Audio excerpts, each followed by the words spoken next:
À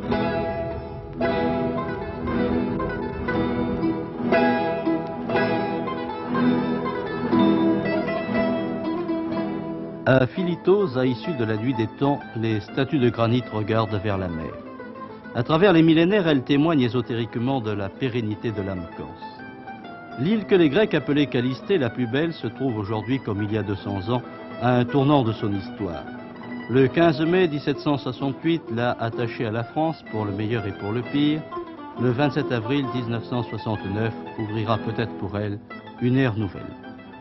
Faut y croire Mérimée quand il disait « Les Corses veulent être un peuple à part » et cette prétention, il la justifie assez bien pour qu'on la leur accorde. Sans aller jusque-là, il paraît évident que la Corse mérite un statut particulier. À vous qui allez en juger, nous proposons cette séquence dédiée à une approche de la vérité corse. Bon, monsieur, qu'est-ce qui caractérise la Corse à vos yeux? Ben, la Corse, il n'y a pas d'habitants en Corse. Il n'y a que des vieux, les jeunes s'en vont, et il y a que des vieux qui travaillent, qui s'en vont au marché, puis tout ce qu'ils peuvent faire, c'est de travailler. La terre ne travaille pas, les Corses sont là, ils chôment parce qu'ils sont obligés de chômer parce qu'ils ne trouvent pas de travail. Qu'est-ce qu'ils font les jeunes? Les jeunes, ben, il y a des bacheliers qui se promènent sur les quais et qui cherchent du travail dans les quais. Et les jeunes, au lieu de travailler ici à 90 000 ou 100 000 francs par mois, ils s'en vont au continent pour travailler à 60 000 ou 65 000. Avant tout, je crois que le grand problème, c'est le problème de l'université. Ce problème a suscité de nombreuses controverses depuis quelques années. Évidemment, la plupart des jeunes souhaitent une université en Corse. C'est un vœu pieux car je crois que cela est très difficile. Il y a peu d'étudiants pour remplir une université en Corse. Mais je crois que ce qui est raisonnable, qui serait plus raisonnable, ce serait la création d'écoles préparatoires aux grandes écoles. Les Corses auraient d'abord voulu être considérés comme les Français à part entière. Et à ce propos, je pense que la régionalisation va les rapprocher de cet idéal. La régionalisation sera sûrement une chance pour la Corse. Quoique nous aurions voulu être une région autonome. Mais nous ne pouvons nous trouver satisfaits du fait que nous bénéficions d'un statut particulier. C'est déjà un grand pas de fait. Messieurs, dames, excusez-moi de vous déranger. Pour vous, la Corse, qu'est-ce que ça représente? Eh bien, monsieur, c'est comme son nom l'indique, l'île de beauté. Vous avez de tout. La plage, la mer, la petite montagne et la grande montagne. C'est insoupçonné tout ce qu'on peut y voir. Ces forêts de châtaigniers, ces neiges. Et vous êtes de quel endroit, monsieur? De Dunkerque. Ah, pour moi, c'est ma ville natale. Je l'adore. Je l'aime pas, je l'adore. C'est le beau pays, c'est le plus beau pays du monde, la Corse. Oui, mais 9000 km² de beauté ne suffisent pas, hélas, à créer l'efficacité. Alors, en conservant jalousement les traditions artisanales qui sont le patrimoine et la mémoire d'un peuple, les Corses sont décidés à franchir un siècle. Se souvenant des gestes ancestraux, ils veulent apprendre des métiers modernes. Demain, il faudra conduire des troupeaux de machines.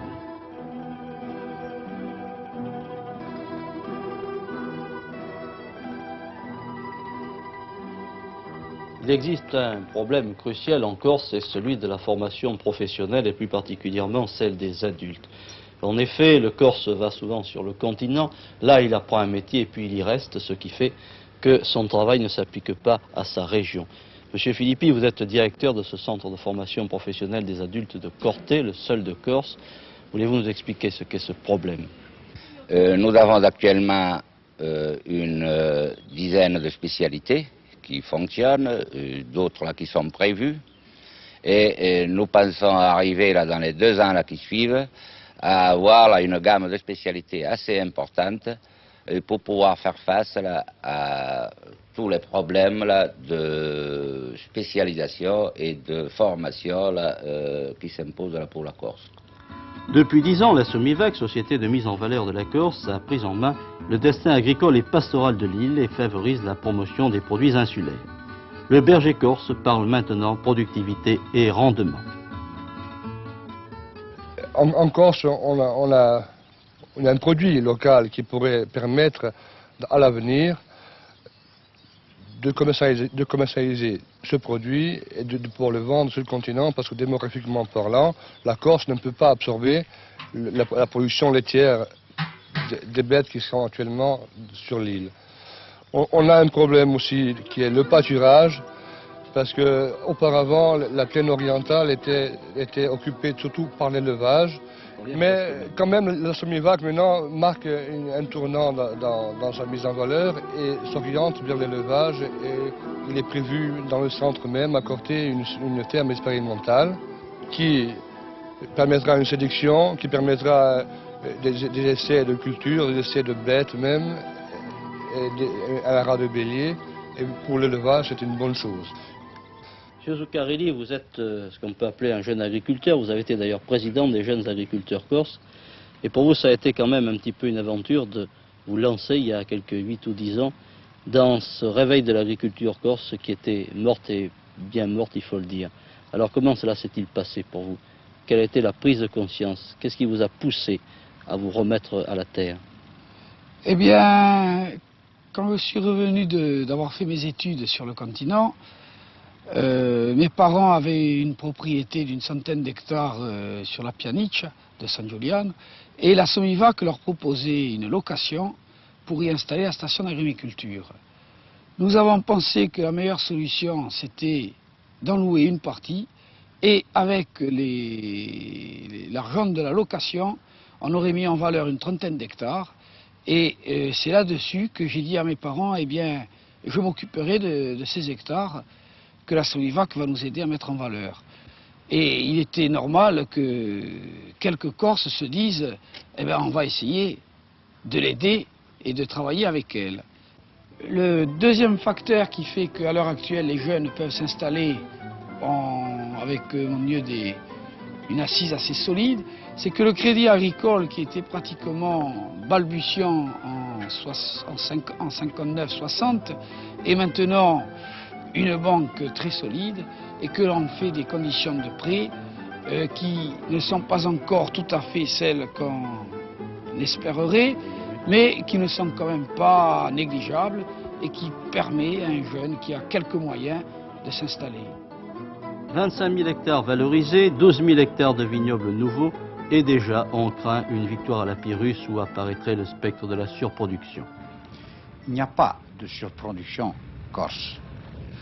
Il y a des difficultés de transport, de production de fruits en frais qui handicapent une agriculture de primeur. Cette usine a été construite précisément pour pouvoir nous permettre une production très importante en rapport avec les surfaces cultivables et qui ont été mises sous réseau d'irrigation, sans avoir à supporter les aléas des marchés de frais. Bon, il s'agit donc qui nous permettra d'exporter à des prix compétitifs sur les marchés nord-européens. Il s'agit donc d'une énorme conserverie qui est, je crois, une des plus importantes d'Europe. Oui, c'est exact. Elle sera, en 1976, quand elle atteindra son régime de croisière, la plus importante d'Europe. Quel ordre de tonnage de fruits? 33 000 tonnes à partir de 1976. Il y a évidemment peu d'industries en Corse, et celles qui sont représentées concernent surtout le domaine du bâtiment et des travaux publics. Monsieur, nous sommes ici justement dans une de ces usines qui vous appartient. Je crois qu'en ce qui vous concerne, il y a des problèmes très importants. Et d'abord celui du transport qui grève, bien sûr, le prix de revient du bâtiment. De quel ordre? D'environ de 25 à 30%. Qu'est-ce que vous faites venir du continent? Nous faisons venir du ciment, du fer, tous les matériaux qui rentrent dans la composition de notre fabrication. Bon, je suppose que ce ciment pourrait peut-être être fabriqué en Corse, à moins qu'il n'y ait pas de calcaire pour le faire. Ah, si, en Corse, il y aurait suffisamment de calcaire pour faire une usine à ciment pour le marché local. Hein. D'ailleurs, vous voyez à l'île d'Elbe, qui est une île moins importante que la Corse, qui a son usine à ciment et qui en exporte. Unique objet du ressentiment corse, la question du transport. C'est dans l'île le leitmotiv d'une longue complainte. Nous sommes actuellement desservis par deux compagnies Air France et la Transat qui ont pratiquement le monopole du transport en Corse. La question est posée, en effet, faut-il conserver ce monopole et bien entendu exiger en contrepartie un véritable service public, ce qui malheureusement n'est pas le cas. Je crois qu'on peut le dire, c'est en tout cas ce que les Corses pensent, ou supprimer ce monopole et ouvrir la concurrence. La question est posée, c'est complexe, je ne sais pas si je pourrais vous répondre. Et à quelque chose malheur est bon. Ce splendide isolement a au moins protégé l'île d'une invasion touristique incontrôlée. Nous sommes ici dans les 130 000 hectares du futur parc régional corse. Il s'étendra du golfe de Porto aux forêts de Zonza, englobant 100 communes.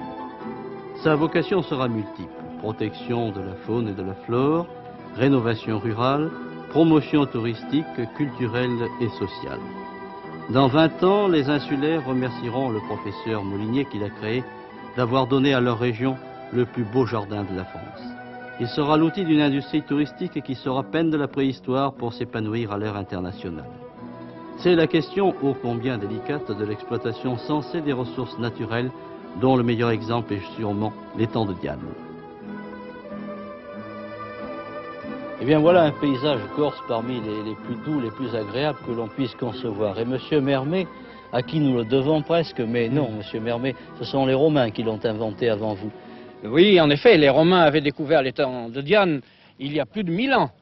Et nous avons trouvé en 1965 à Diane le gisement qui était resté depuis le départ des Romains en l'état. Ce gisement, c'est un gisement d'huîtres, bien sûr, et vous avez réimplanté en quelque sorte cette culture dans la région. Nous avons réimplanté la culture, l'ostréiculture en Corse, en pratiquant l'élevage des huîtres du pays, indigènes, qui sont des plates rondes, et les portugaises, le naissin du Portugal, que nous engraissons dans l'étang de Diane et qui se développe en quelques mois pour arriver à la taille commercialisable. Alors ça, je crois que c'est véritablement quelque chose d'extraordinaire, c'est presque un miracle. C'est que sur les côtes atlantiques, les huîtres mettent souvent plusieurs années à devenir, disons, commerciales, alors qu'ici, en 1 an ou 2 à peine, elles le deviennent. À Arcachon, en particulier, la portugaise met plusieurs années, elle met 3 ans, elle met 4 ans. Et les marraines se développent en 6 ou 7 ans. Alors qu'ici, on peut obtenir un résultat remarquable en 2 ans, 2 ans et demi. Bilan touristique maintenant, il a dans l'île 5000 chambres qui sont vides 10 mois par an. La solution, attirer la clientèle étrangère, organiser le marché touristique. Et à Solenzar, expérience tentée et réussie, nous dit un responsable. Nous avons une clientèle de touristes allemands qui arrive fin mars, qui s'en va le 31 octobre. Dès ce moment, étant donné, n'est-ce pas, l'importance de cette affluence, de cet apport de touristes, tous les commerçants, tous les restaurateurs, tous les hôteliers font une belle saison, ce qui n'existait pas, ce qui ne se passait pas avant. Oui, vous le voyez, la Corse, grâce à son tourisme, grâce à son agriculture, peut vivre, et d'ailleurs elle veut vivre. Et puis, en 200 ans, n'a-t-elle pas apporté à la France autant de gloire qu'en 20 siècles d'histoire?